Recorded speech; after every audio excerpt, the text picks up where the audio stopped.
Hi YouTube, Eventful Echo here. Just wanted to bring you another video and expand on the video we had yesterday. So, yesterday I posted up a video just commenting on a news article about there being 500,000 migrants coming into Australia and not enough houses being built. I actually think that guy, I think his name was Chris Richards, who said that in that news article. I actually think he was wrong. I don't think there's 500,000 coming in.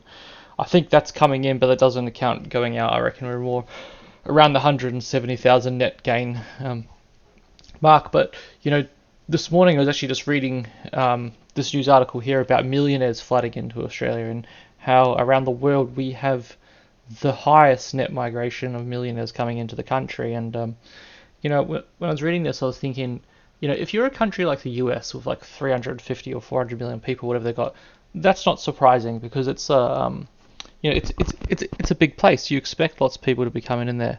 But when you're a country like Australia with only 25 million people, for you to be having the highest net gain of millionaires coming in, then that is a little bit different because it's kind of it's disproportionate. It has a larger impact. So I was reading this article, and as I was reading it, I was thinking about you guys might not be aware, depending on where you're from. New Zealand enacted a ban a few years ago, basically saying, if you're a foreign national and you're not a permanent resident of the country, you're not living there, you can't buy residential real estate in the country. And I was thinking about that, and I was thinking, that kind of makes sense when you think about foreign investment as a country and where you want your money coming into. You want your money coming in maybe to build you some skyscrapers, some big office buildings. You might want to build investment in a port or railroad or something for business, infrastructure.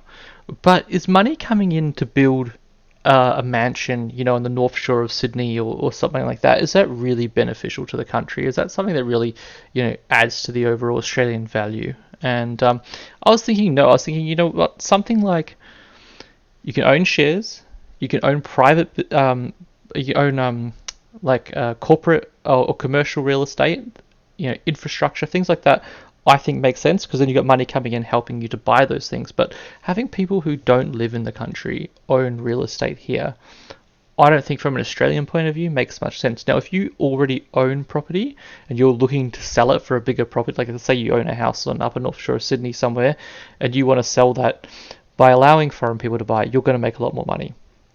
But if you're not in that boat and you're just a regular person, maybe with a regular house out west, or maybe you're even just not even a property owner, then that is definitely not in your interest. Your interest is to keep as little people buying property as possible, so that the price stays low. And with all the stuff in the media at the moment about the rising real estate prices, the Australian dream becoming out of reach, and that, then there should be more restrictions on this, I think.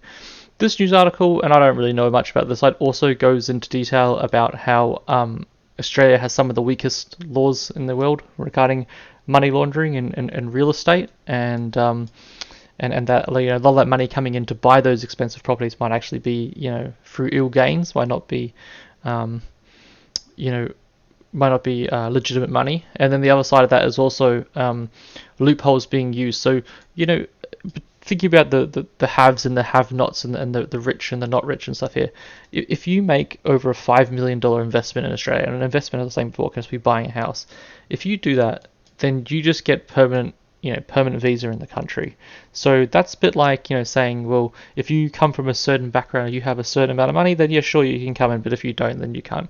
And I think that is also wrong. We don't need rich people coming into Australia. What we need is migrants who can do the work, so doctors, lawyers, engineers, professionals, things like that. And then we should have a certain percentage of humanitarians, so helping people out who are in danger or that kind of thing. But is it really in our interest as the average Aussie battler to just say, oh yeah, rich people from overseas, if you can buy yourself a nice house in the country, then you can come and live here? I don't know. I don't think that adds any value. But I'll be interested to hear your thoughts. Let me know what you think in the comments down below. Is it in our interest just to have people be able to buy a $5 million house and get permanent residency? Is it in our interest to have people living overseas and owning real estate in Australia and having that real estate either not occupied or leased out and they're earning the rent? Or should we be doing what New Zealand did, although I have read that New Zealand are undoing it now? Should we be, restricting them and saying, well, no, you can buy commercial things, you can buy businesses, you can invest in infrastructure, but, investing in real estate, especially pre-owned established real estate, like they're not building anything new, it's just an existing house. Like, what benefit does that have for us? Unless you're a property owner looking to sell and cash in the money. Maybe you're a baby boomer looking to fund your retirement. Anyway, interested to hear what you think. Thanks, guys.